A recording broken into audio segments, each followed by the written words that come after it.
Olá pessoal, tudo bem com vocês?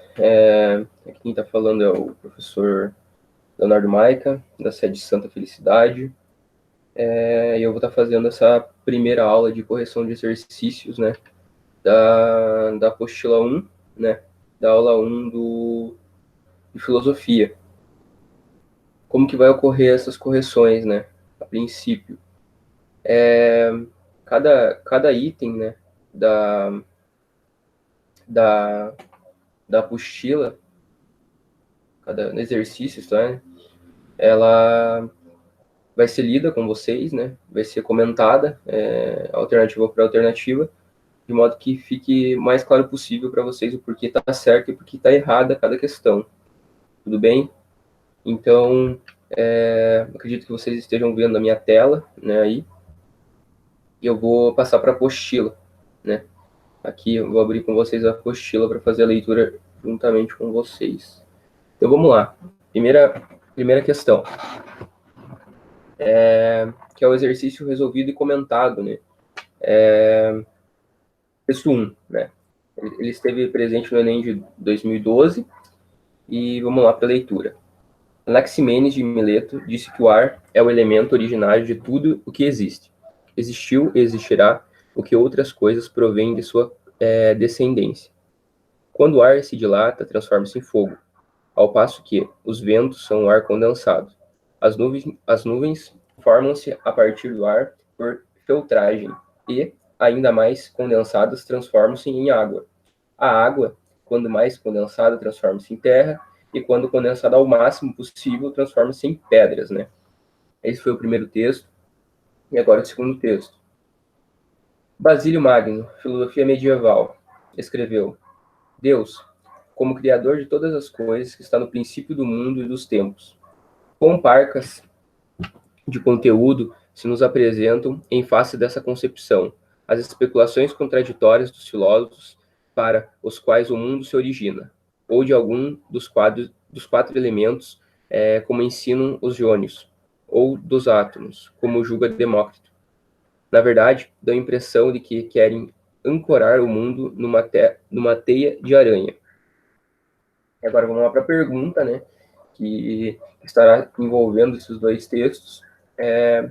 Filósofos dos diversos tempos históricos desenvolveram teses para explicar a origem do universo, a partir de uma explicação racional, né? As teses de Anaximenes, filósofo grego antigo, de Basílio, filósofo medieval, têm em comum na sua fundamentação teorias que eram baseadas nas ciências da natureza. Vamos comentar um pouquinho essa primeira alternativa, né? Ciências da natureza, né? Apesar de a gente chamar o primeiro filósofo, né? Ali do Anaximenes, né? Um pré-socrático e um filósofo naturalista, né? A gente não pode conceber como uma ciência da natureza ainda, né? E a ciência da natureza ela vai surgir muito depois, né? Com suas teorias, suas leis, suas várias facetas, né? Então, assim, a já não é justamente por estar citando ciências da natureza, né? E não estava baseada nisso, né? Estava definitivamente baseada nisso. B. Refutavam as teorias dos filósofos da religião, né? Refutavam as teorias, né? Para começar, a gente tem ali o Anaximenes, né? Que ele é um pré-socrático, né? E o segundo, o Basílio, né? Um filósofo medieval, né? Ali você não vê uma refuta de nenhuma ordem teológica, isto é, ordem de religião, né? Uma ordem acima da, daqueles estão tratando. Então, não tem nenhuma crítica, nenhuma ideia de filósofos da religião. A C. Tinha origem nos mitos das civilizações antigas. Bem, a gente tem ali o primeiro, né, Anaximenes, que vai ter, sim, algum quê de ligação, né, com os mitos, etc., né, que é presente ali na Grécia. Mas o segundo, né, já estava se desenvolvendo, né, estava desenvolvido, né, a sociedade, ele já tem ali os filósofos medievais, que eram basicamente com a base cristã, né? Então, o que a gente tem com isso? A gente não tem o mito como um centro ali de investigação, né? Então, não cabe essa alternativa resposta da nossa investigação ali, nossa resposta. D. Postula um princípio originário para o mundo. Essa é a correta, né? Vocês vão estar vendo ali na página superior, né? Sim, que está comentado. Ambos eles tentam explicar, né, como pré-socrático, filósofo da natureza, a origem com base, né, em algum elemento comum, né, para as coisas, né. Aí a gente vai dar uma analisada no texto. Anaximenes de Mileto diz que o ar seria essa arqué, né, esse que a gente fala o princípio, né, o que vai à frente, o que rege as coisas. Ele seria o elemento fundamental, né. E ali no segundo seria Deus, né, como criador de todas as coisas. Seria também o princípio do mundo e dos tempos. Novamente, a gente tem ali como arqué o ar, né? E a gente pode transportar esse conceito de arqué também para Deus, né? É o criador de todas as coisas ali, segundo o Basílio. E daí, por último, né, defendiam que Deus é o princípio de todas as coisas. Vocês podem ver que a primeira questão não tá envolvendo, o primeiro texto não está envolvendo Deus nenhum, né? É uma concepção provavelmente natural, né, de um elemento na natureza, o ar, e o segundo envolve Deus, então não cabe a E. Então a resposta correta é a D, né? Vamos lá, vamos continuar ali pulando ali a solução, né, que eu já expliquei para vocês, né? Os exercícios obrigatórios, né? Vamos lá, o primeiro, Enem 2012, texto 1. Experimentei algumas vezes que os sentidos eram enganosos, e é de prudência nunca se fiar inteiramente em quem já nos enganou uma vez, né? Meditações metafísicas do Descartes, né? A gente vai trabalhar isso nas aulas mais na segunda apostila e tudo mais, essa questão do racionalismo, né? Das teorias de Descartes, né? Das meditações de Descartes. E vamos para o texto 2, né? Sempre que alimentamos alguma suspeita de que uma ideia esteja sendo empregada sem nenhum significado, precisaremos apenas indagar de que impressão deriva essa suposta ideia. E se for impossível atribuir-lhe qualquer impressão sensorial, isso servirá como uma confirmação de nossa suspeita, né? David Hume, né? Uma investigação sobre o entendimento. É o nome da obra dele, né? Então vamos lá. Nos textos, ambos os autores se posicionam sobre a natureza do conhecimento humano.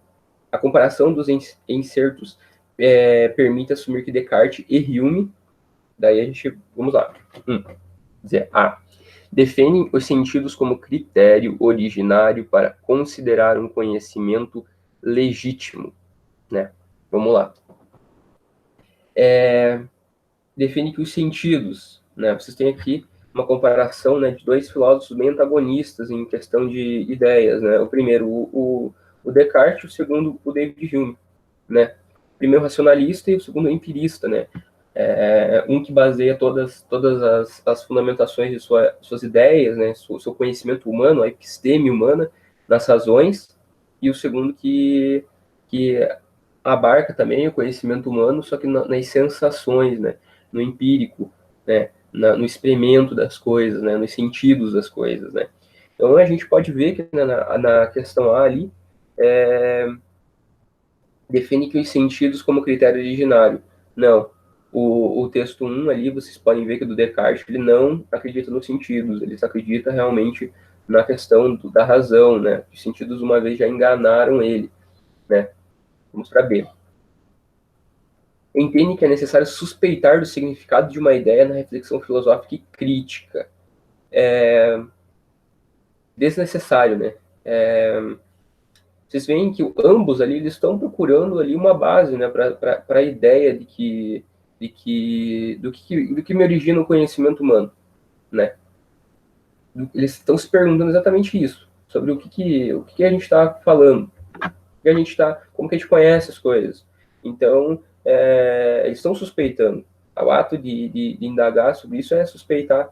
Um suspeita, né, que os sentidos o enganam, e o outro que outra coisa a não ser os sentidos possam, né, dar um rumo para o conhecimento humano. Então, a palavra desnecessário ali desqualifica a questão B como correta, né? É necessário, né? É necessário suspeitar do significado de uma ideia. Vamos lá.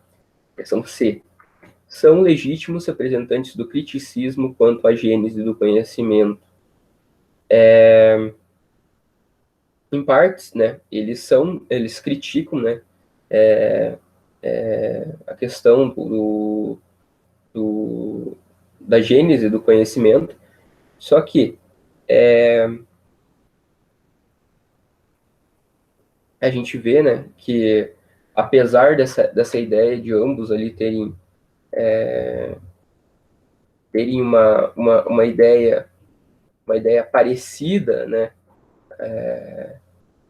mas elas elas têm um objetivo em comum, mas não têm, né, a mesma conclusão, né? Então, eles não criticam a gênese do conhecimento humano, onde se originou, né? Mas sim eles procuram trazer suposições novas, né? Trazer mais ideias sobre da onde que vem, né? Eles não estão pegando e falando bem assim, é impossível conhecer, né? Eles estão falando que é possível conhecer, mas com algumas ressalvas, né? Então vamos lá. Então não é a C. D. Concordo que o conhecimento humano é impossível em relação às ideias e aos sentidos. Novamente, né? A gente já tinha dito ali que um procura a possibilidade na razão e outra a possibilidade nos sentidos. Então, uma das duas teria que ser. Então, ali está falando entre as ideias e os sentidos. Não pode. É possível sim para um deles, né? Para cada um deles de uma forma diferente. Uma pelas ideias e outra pelos sentidos. Né? Então, ela também não é a correta. E a última, né, atribui diferentes lugares ao papel dos sentidos no processo de obtenção do conhecimento. Justamente, um critica os sentidos, o Descartes pegando ali nas suas meditações, falando que os sentidos uma vez enganaram eles, né, enganou ele, né, e o outro falando que a base das coisas tem que ser os sentidos, o David Hume. Então é a letra E a correta, pessoal, né. Vamos lá. Unesp 2012, segunda questão. Encontrar explicações convincentes para a origem e a evolução da vida sempre foi uma obsessão para os cientistas. A competição constante, embora muitas vezes silenciosa entre os indivíduos, teria preservado as melhores linhagens, afirma Charles Darwin. Assim, um ser vivo com uma mutação favorável para a sua sobrevivência da espécie teria mais chances de sobreviver e espalhar essas características para as futuras gerações. Ao fim, sobreviveriam os mais fortes, como interpretou o filósofo Herbert Spencer. Um século e meio depois, um biólogo americano agita a comunidade científica internacional ao ousar complementar a teoria da seleção darwinista. Segundo Edward Wilson, da Universidade de Harvard, o processo evolutivo é mais bem sucedido em sociedades nas quais os indivíduos colaboram uns com os outros para um objetivo em comum. Assim, grupos de pessoas, empresas e até países que agem pensando em benefício dos outros e de forma coletiva, né, alcançam mais sucesso, e segundo o americano. Embora divergentes no que se refere aos fatores que explicam a evolução da espécie humana, ambas as teorias de Darwin e de Wilson, né, darwinista e do segundo ali, apresentam como ponto em comum a concepção de que, vamos lá, influências religiosas e metafísicas são o principal veículo no processo evolutivo humano ao longo do tempo, primeiramente, né, ali não tem ambas as questões ali, a gente não tem concepções religiosas no meio, né? Já podia descartar por essa, né? Esse critério. E também metafísicas, né? Apesar de a gente ter ali, quando a gente cita a questão do darwinismo, na questão seleção natural, né? Ter um quê metafísico, mas não cabe a questão, né? Já teria errado pela questão religiosa, e se a gente questionar bastante, a questão metafísica também não entra, né? B. são os condicionamentos psicológicos que influenciam a maneira decisiva o processo na história. Em nenhum momento foi dito questões psicológicas, né? Foi questões realmente biológicas, naturais, né? Que estariam envolvidas ali, né? Na questão evolutiva. Então, novamente, descartamos essa concepção. A sobrevivência da espécie humana ao longo da história é explicada pela primazia de fatores de natureza evolutiva. Como estava na pergunta. Apesar de eles divergirem ali, né? Vamos reler ali o que ele falou. Embora divergentes, que se refere aos fatores de explicação à evolução da espécie humana, ambas as teorias de Darwin e Wilson apresentam como pontos em comum a concepção de que nascer ali a sobrevivência da espécie humana ao longo da história é explicada pela primazia de fatores de natureza evolutiva, isto é, ambos ali eles estão falando em questão de evolução, né? De tratar de formas diferentes, né? Dialogar sobre essa questão de formas diferentes, apesar de Darwin estar dizendo ali que a gente tem ali o mais apto, o mais o mais forte, o que consegue, né, se adaptar às condições externas do ambiente, e o segundo ali falando de uma questão que as sociedades elas evoluem mais se, né, ambos os indivíduos cooperarem, né? Então, ambos têm, sim, em comum essa questão da natureza evolutiva. Então, ali, a C é a correta, né? Os fatores econômicos e materiais são os principais responsáveis pelas transformações históricas, né? Ali em cima não tem nenhuma referência a isso, né? Não tem nenhuma referência à questão econômica, né? A não ser pela questão do Wilson, né? Mas o Wilson ele não trata 100% disso, ele fala da questão da natureza evolutiva, né? Não um fator econômico e material. Então a gente tem ali um que aborda o tema, mas não desenvolve ele, e o outro que não aborda, que é o Darwin, né? Então não tá correto, né? Letra E. Os fatores intelectuais são os principais responsáveis pelo sucesso dos homens em dominar a natureza. Somente. Não temos nada afirmando em questões de intelectual ali, né? A gente está falando realmente de questões de natureza evolutiva, né? Apesar de o fator intelectual, né? Ele entrar na questão darwinista, talvez, mas ele não está sendo citado diretamente. Então não está correta. A alternativa correta é a letra C, né? Justamente pelo que eu falei, natureza evolutiva. Questão 3, né? Para vocês. Espero que vocês estejam acompanhando aí, né? As minhas explicações, né? Esteja ficando claro. Fazendo adendo, vai ter ali, né? Em algum momento, um espaço, né? Para vocês tirarem dúvidas, né? E daí fiquem à vontade para vocês marcarem durante a nossa explicação a questão que não fique tão clara para vocês, né, pessoal? É importante que vocês entendam, que vocês assimilem o conhecimento, né, filosófico de forma clara e objetiva, né, para vocês. Aí, o Alisson, ele passou a primeira aula, a segunda que vai passar ainda para vocês, né? E daí, qualquer dúvida, né, a gente está aí, né, disposto a auxiliar vocês nessa caminhada. Então vamos lá. Sem delongas, Enem 2013. Para Platão, o que havia de verdadeiro em Parmênides era que o objeto de conhecimento é um objeto de razão e não de sensação. E era preciso estabelecer uma relação entre o objeto racional e o objeto sensível, o material que privilegiasse o primeiro em detrimento do segundo. Lenta, mas irresistivelmente a doutrina das ideias forma-se em sua mente. Desengano, né? Platão e Aristóteles. Vamos lá, então, para a questão. O texto faz referência à relação entre razão e sensação, um aspecto essencial da doutrina das ideias de Platão. De acordo com o texto, como Platão se situa diante dessa relação. Então, vamos lá, para a letra A. Estabelecendo um abismo intransponível entre as duas. Definitivamente, né, na leitura ali do texto, vocês veem que não há isso, né? Uma palavra ali que reafirma isso é a questão para Platão, que havia de verdadeiro, né? Em Parmênides é que o objeto do conhecimento é o objeto da razão. Ali, ó, isso é um abismo, não existe abismo nenhum, né? pode ter diferença, mas não um abismo. Letra B, privilegiando os sentidos e subordinando ao conhecimento a eles. Novamente, vamos remeter ao texto. Isso é importante, pessoal. Em filosofia, remetam ao texto, né? Uma dica para vocês aí, vão estar fazendo filosofia ou qualquer coisa que envolva isso, é vocês se atentarem sempre, primeiramente, ao título de rodapé ali, né? Que vai estar discriminando quem que escreveu, da onde, aonde e o que está tratando, né? Ali você pode ver Zingano, Platão e Aristóteles, né? Fascínio da Filosofia, São Paulo, Odisseus, 2012. E depois você vai para o texto, né? Para você saber o que está sendo tratado, né? Muitas vezes isso ajuda na interpretação na leitura, né?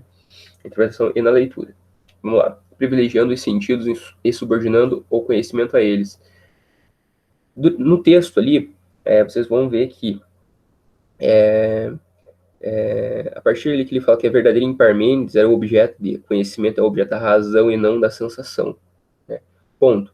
Aí vocês já poderiam matar essa questão, não precisaria seguir. Mas daí ele fala que é preciso estabelecer uma relação entre objeto racional e objeto sensível, ou material que privilegiasse o primeiro, né, entre detrimento do segundo. Então aí vocês já veem aí, ele conclui o texto da doutrina das ideias, né, do Platão, né, que vocês provavelmente já vão ver, né, em aulas futuras, mas realmente a valorização da razão, né, pessoal. Então não tem nada subordinando a questão dos sentidos a eles, não.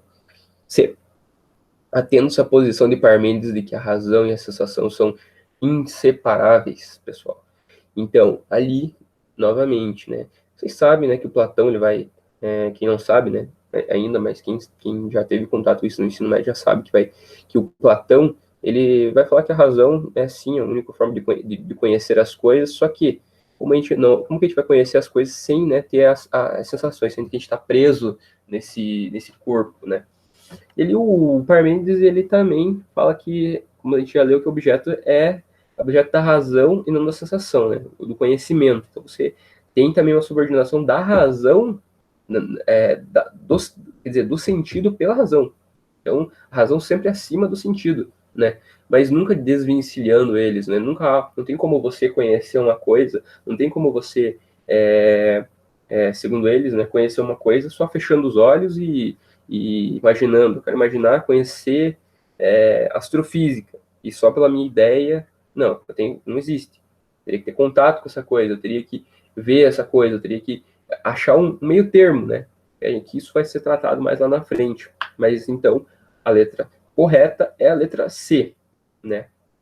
Atendo-se à posição de que Parmênides, de que a razão e a sensação são inseparáveis, né? A gente vai tratar isso mais para frente, mas por enquanto tá ótimo vocês saberem que é a letra C. A D, né, afirmando que a razão é capaz de gerar conhecimento, mas a sensação não. Novamente, né?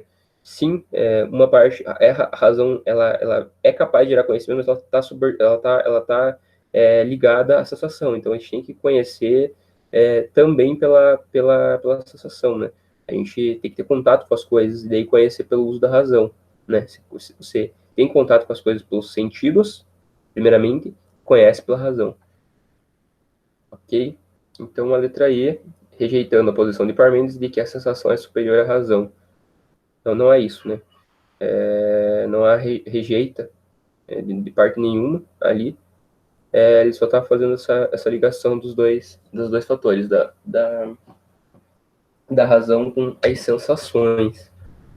Me seguir aí, galera. Anotem as dúvidas, né? A gente vai ter, como eu disse, um momento para saná-las. Well, 2015. Leia o texto a seguir e responda a próxima questão. De onde vem o mundo? De onde vem o universo? Tudo que existe tem um começo. Portanto, em algum momento, o universo também tinha que ter surgido a partir de outra coisa. Mas se o universo, de repente, tivesse surgido de alguma outra coisa, então essa coisa também devia ter surgido de alguma outra coisa algum dia. Sofia entendeu que só tinha transferido o problema de lugar. Afinal de contas, algum dia, alguma coisa tinha que ter surgido do nada. Existe uma substância básica a partir da qual tudo é feito? A grande questão para que os primeiros filósofos não era saber como tudo surgiu do nada.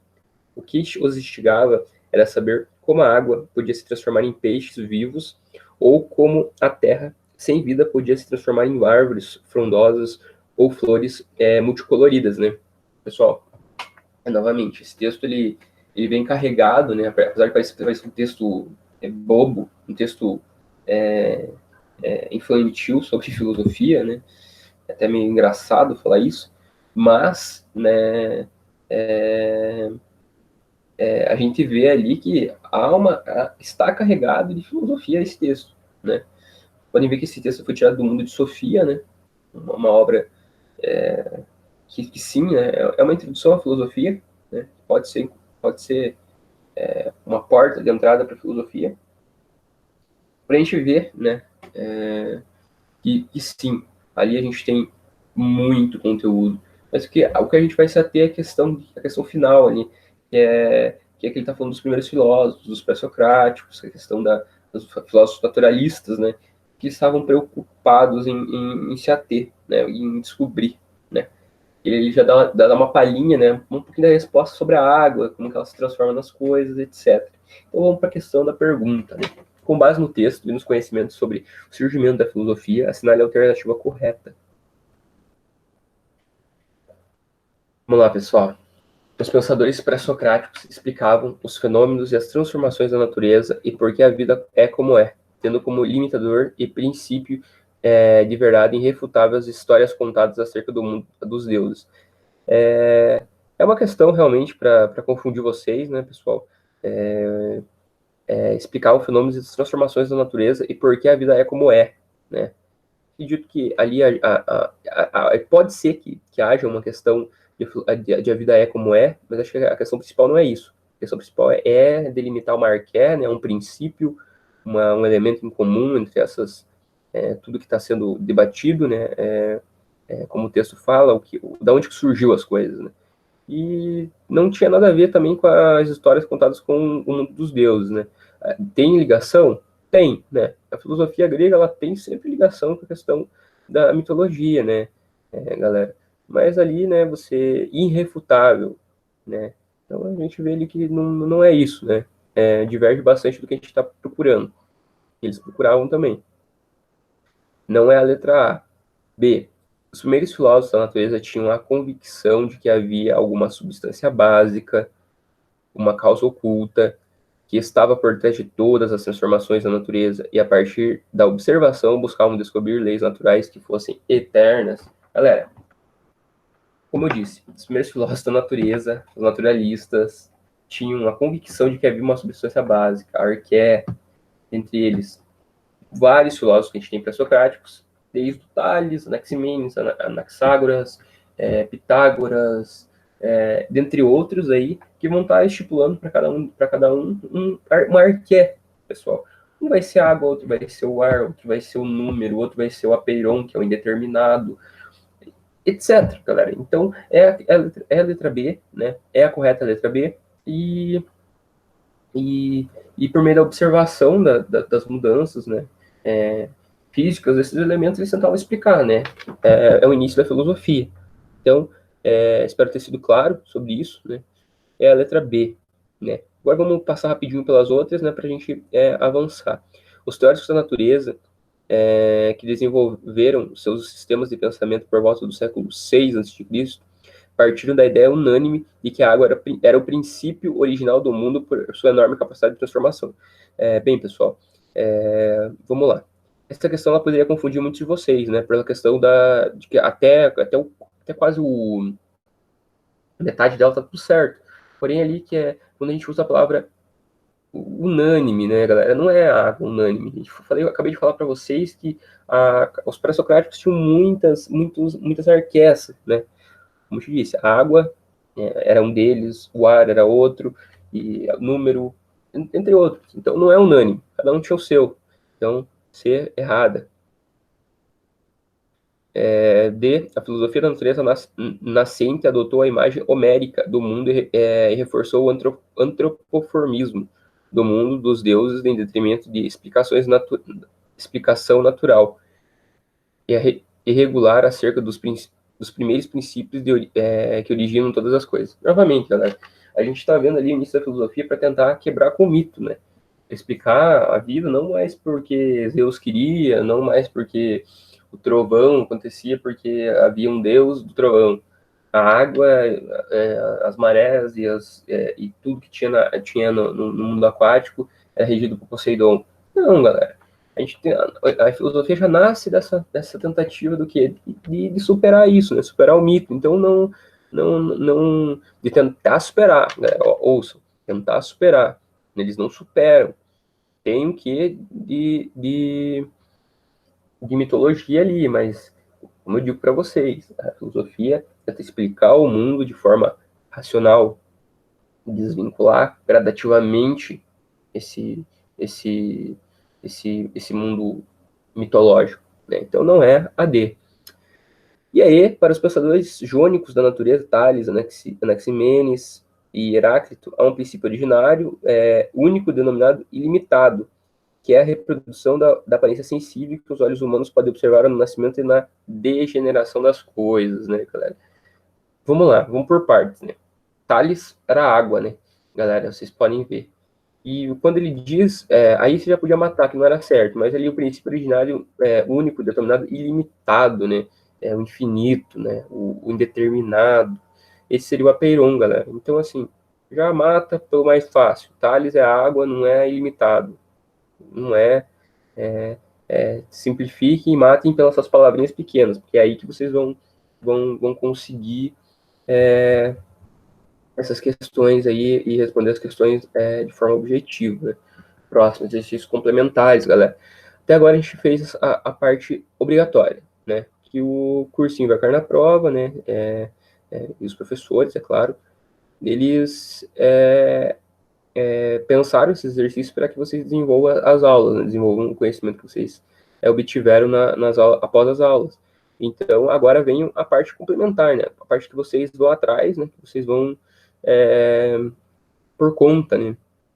Mas, claro, a minha ajuda aqui e com a ajuda de toda a equipe de profissionais vai cair na prova. Então, vamos começar a leitura aí, como eu digo para vocês, já disse, anotem as perguntas, não precisa ser algo específico daqui, pode ser qualquer dúvida que vocês tenham de filosofia, a gente vai estar respondendo posteriormente aí. Então vamos lá. Começando, Unicamp 2016, muitos políticos vêm facilitando seu nefasto trabalho pela ausência da filosofia. Massas e funcionários são mais fáceis de manipular quando não pensam, mas tão somente usam de uma inteligência de rebanho. É preciso impedir que os homens se tornem sensatos. Mais vale, portanto, que a filosofia seja vista como algo entediante. Assinale a alternativa correta, né? Galera, essa questão aqui, ela faz uma transposição da filosofia, né? Você aprende filosofia, aprende conceituação de filosofia no colégio, no cursinho, e você vai tentar aplicar isso para a vida cotidiana de vocês, né? Assim, essa questão aqui, eu vou passar bem rápido para ela, porque é uma questão bem simples, né? E eu vou demonstrar para vocês, né? Questão A. O filósofo lembra que a filosofia tem um potencial crítico que pode desagradar os políticos, poderosos e ao senso comum, tal como a ocorrência na Grécia em relação a Sócrates. Beleza, até aí tudo bem. Vamos passar para a próxima. A filosofia precisa ser entediante. Aí eu já vou parar, porque ali, ó, última questão que vocês acabaram de ler. Mas vale, portanto, que a filosofia seja vista como algo entediante. Então, ela não precisa ser entediante para estimular. Ela tem que ser atrativa, tem que dar tesão de aprender filosofia.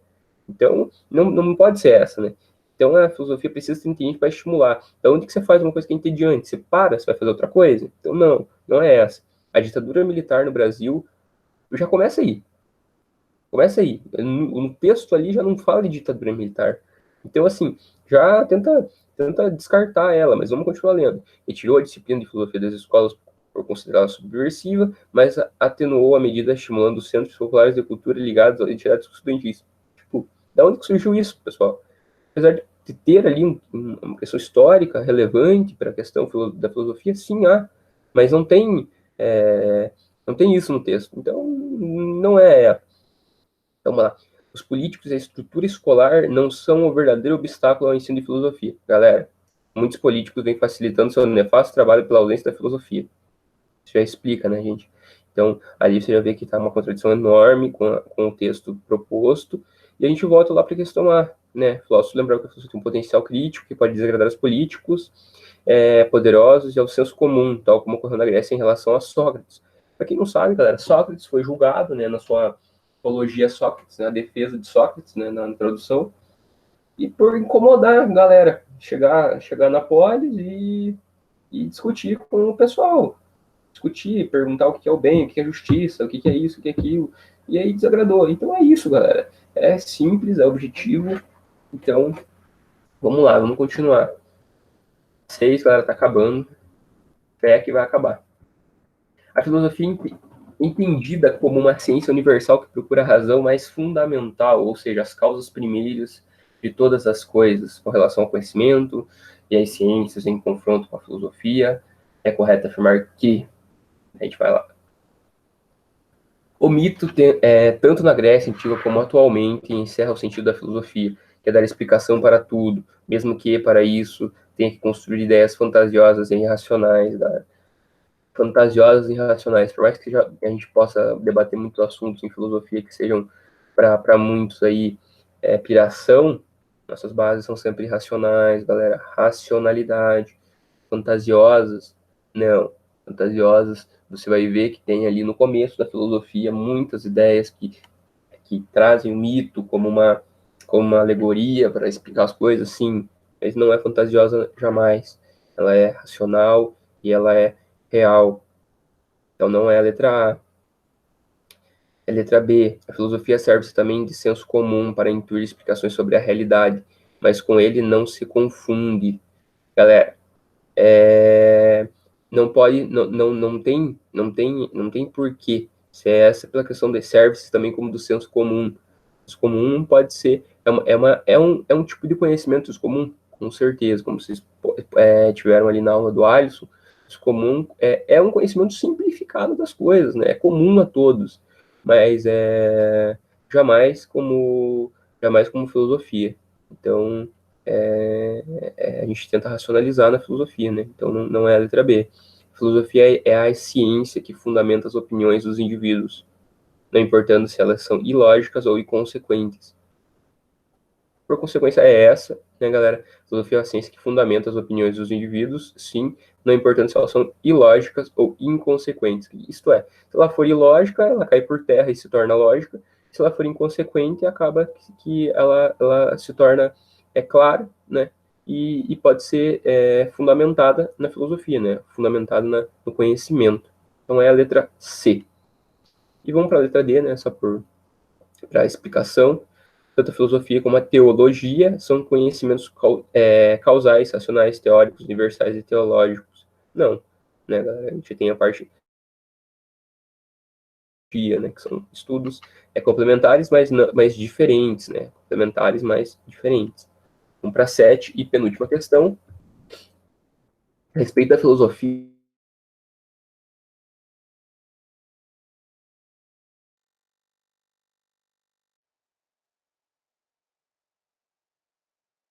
quer dizer, desculpa, também vou passar bem rápido, que é igual aquela questão lá em cima, né, para vocês, né? É aquela parte de você pegar a filosofia e aplicar ela, né? Então vamos lá, rapidinho. A filosofia deveria ser considerada uma ciência exata, né?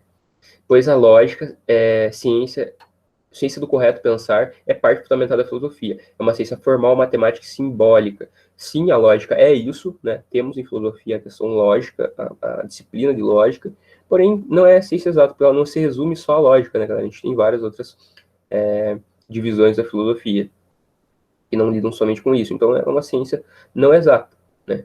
É uma ciência que a gente que não está no campo das exatas, né? Não é o atual estado do mundo neocapitalista e tecnocrático que quer resultados positivos não deixa espaço para as filosofias que encarnam conhecimentos humanos, que são meramente opinativos. Novamente, no final eles concluem uma coisa que a gente vem falando durante a aula inteira, né, nessa correção inteira, meramente opinativos. Não são opinativos, galera. A gente racionaliza sobre questões importantes, né, desde o início dos tempos. Então, não é meramente opinativo, né. Não é também a B. A C, o domínio de conhecimentos da filosofia, entre outras disciplinas, é necessário ao final do ensino médio para o exercício da cidadania. É essa, galera. A gente tem ali, dentro do pacote da filosofia, os ensinos de política, ética, dentre outras coisas, né? Dentre outras coisas que são complementares a isso, né? Que vão fazer vocês desenvolverem essas questões, né? Para vocês saírem, né, para o mundo fazendo sendo felizes, né? Como poderia dizer o Aristóteles, né? Fazendo parte da sociedade, né? E fazendo parte da sociedade que isso é desenvolver, ser cidadão, né? Desenvolver suas potencialidades. Então, o ensino da filosofia no ensino médio serve para isso, né? Não somente isso, né? Então, mas é a mais correta. E última, né? A D, a filosofia é uma ciência humana, pois toda a ciência é humana, não havendo nenhuma que quer queira ser desumana. Não tem que explicar aqui, né? Parece uma pegadinha, mas não tem o que explicar, galera. Então vamos para a última, né? Vamos acabar essa correção de exercícios agora. Unemate, 2010, em meados do século V, em Atenas, um grupo de intelectuais escandalizou os filósofos da época ao fazer do saber profissão, oferecendo aulas de retórica e de eloquência aos jovens da classe dirigente, que pretendiam dedicar-se à carreira política. Como se chamou esse grupo? Eleatas, nope, monistas, nope, pitagóricos, nope, sofistas, sim, socráticos, não. Galera, os sofistas, há uma grande debate, né? Eles também eram filósofos, né? Porém, né, como o texto diz, eles começaram a vender conhecimento, vender saber. E isso, né, fez com que eles criassem uma nova categoria, que é os sofistas. Que eles faziam? Pegavam conhecimento, independente de estar certo das coisas e buscar a verdade, que nem os filósofos diziam buscar, eles estavam só preocupados com o quê? Com a retórica e a eloquência. Ensinar, né, os ricos da cidade a dialogar na ágora para convencer de suas ideias, né? Porque, como muitos aí já leram a questão na Arendt, né, a gente tem ali que o uso da violência era meio que condenado, né, nessa época. Então, o diálogo, o debate, era a única forma de você convencer, né, nessa Atenas, nessa Grécia, né, que a gente está falando aí. Então é isso, galera. Vou encerrar a aula aí de correção para vocês, né. Espero que esteja ter sido claro para vocês, né, toda essa questão dentro dessa parte de filosofia, né, fico disponível aí para alguma questão que fique pendente, tentei ser o mais claro possível, lendo as questões, né, apresentando cada uma delas como, como que é certo e que é errado, né, e aí tentando fazer com que vocês não somente respondam as questões, né, as certas, mas também saibam por que está errado as outras. Então é isso, galera. Espero que vocês todos estejam bem nessa quarentena, estejam estudando bastante. E filosofia sempre, ou quase sempre, né? Até mais, galera.